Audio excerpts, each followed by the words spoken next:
Marilyn Monroe.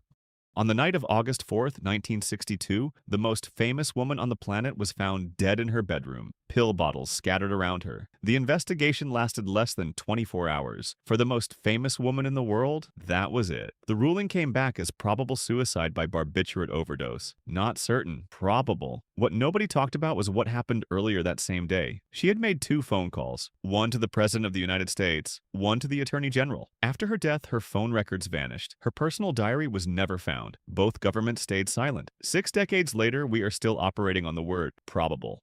Bruce Lee.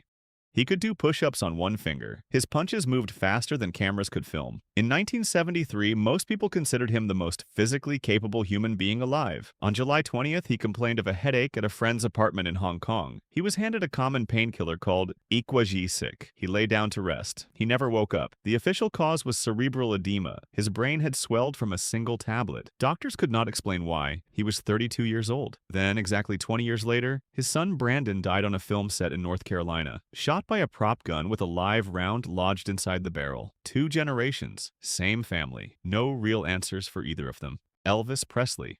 By 1977, Elvis had not performed a proper tour in years. He was 42 years old and almost unrecognizable from the man who had changed music forever. On August 16th, his girlfriend found him on the bathroom floor of his Graceland estate. He was gone. The official cause was cardiac arrhythmia, but his medical records told a different story. In the 12 months before his death, his personal physician had prescribed him over 10,000 individual doses of medication, sedatives, stimulants, painkillers, all at the same time. His doctor was charged with overprescribing and tried twice, acquitted both times. His medical license was only revoked in 1995, 18 years after Elvis was already dead. John Lennon. On the evening of December 8, 1980, John Lennon was walking home to the Dakota Building in New York City. A man named Mark David Chapman stepped out from the shadows and shot him 4 times in the back. Lennon was dead before he reached the hospital. He was 40 years old. What made the case impossible to forget was this. Earlier that same day, Chapman had stood outside the Dakota and asked Lennon for his autograph. Lennon signed it. Chapman waited outside for hours. When Lennon returned that evening, he shot him. Police found Chapman sitting calmly on the pavement, reading The Catcher in the Rye. He has been denied parole 13 times. Every single time, Yoko Ono submits a letter opposing his release. He is still in prison today. Kurt Cobain.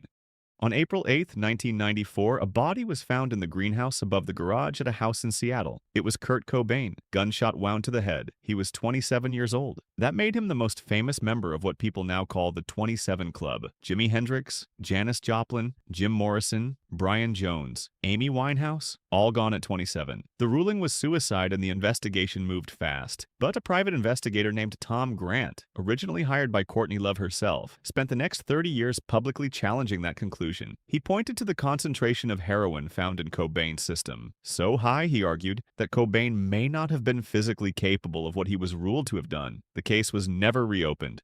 Tupac Shakur. On September 7, 1996, Tupac Shakur watched Mike Tyson knock his opponent out in the first round in Las Vegas. On the way back to the hotel, a white BMW pulled alongside his car and opened fire. Tupac was hit 4 times. He survived the shooting. He held on for 6 days. On September 13th, he was gone. He was 25 years old. No one has ever been arrested. No one has ever been charged. The prime suspect, a man Tupac had physically fought in the casino lobby just hours before the shooting, denied everything and died in a separate shooting 2 years later. The case is still officially open. Tupac's mother spent the rest of her life saying publicly that she never received the truth. Princess Diana. In the early hours of August 31st, 1997, a car carrying Princess Diana entered the Pont de l'Alma tunnel in Paris while being chased by paparazzi on motorcycles. It crashed at high speed. Diana, Dodi Fayed, and the driver were killed. 1 bodyguard survived. Both France and the United Kingdom investigated. Both concluded it was a tragic accident, a drunk driver going too fast. But 10 months before the crash, Diana had written a letter to her butler. In it, she said she feared her life was in danger. She specifically wrote that she believed someone was planning to tamper with her car brakes and make it look like an accident. She named no one. That letter only became public after she was dead. 2 governments said accident, but the letter was written, and then she died in a car. Michael Jackson.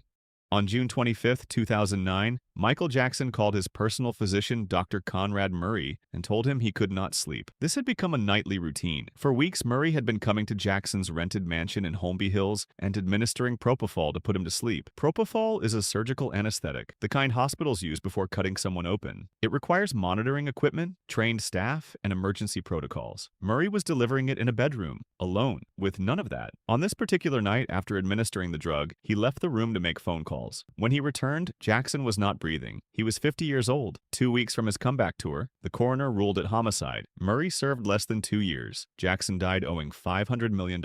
His estate has since made over $2 billion.